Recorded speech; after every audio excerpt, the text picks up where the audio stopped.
Sa expedition ng Department of Agriculture sa Benham Rice, nakita nila na hitik ito sa mga mamahaling isda. Pero posible raw mabulabog ang mga ito sakaling may magsagawa ng commercial activities gaya ng oil exploration nang hindi dumadaan sa masusing pag-aaral. Makibalita tayo kay Chino Gaston. Mga higanting yellowfin tuna, tanigi at iba pang isda ang nahuhuli ng mga mangingisda sa Benham Rice.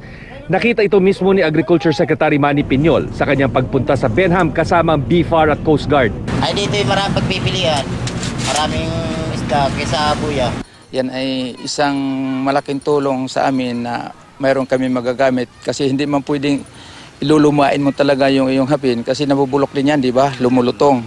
Namigay din ng BFAR ng Deep Sea Paya o Fish Aggregator Device. Sa mga paya pumupunta ang mga isda gaya ng mackerel na nakikita sa lalim na 200 feet ng mga kasabay na technical diver ng BFAR.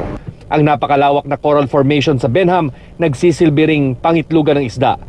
Kasama sa yaman ng Benham ang Pacific Bluefin Tuna na hinahanap-hanap ng mga restaurant at fish dealer sa mundo. Pero hindi ito basta-basta nahuhuli kung walang sapat na gamit. Ayon kay Piñol, may nakakasanang programa para turuan ng mga mangingisda ng paghuli ng bluefin tuna na umabot ng 100,000 piso ang halaga kada isa.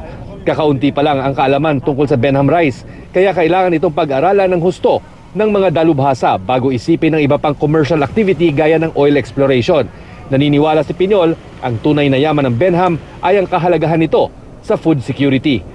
Declare this as a protected food production area and ban all kinds of mineral exploration that could damage the environment and cause ecological imbalance. Sa loob ng 2 taon, balak lagyan ng BFAR ng istruktura ang Benham na magsisilbing observation at research post.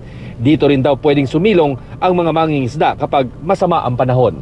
Chino Gaston, GMA News.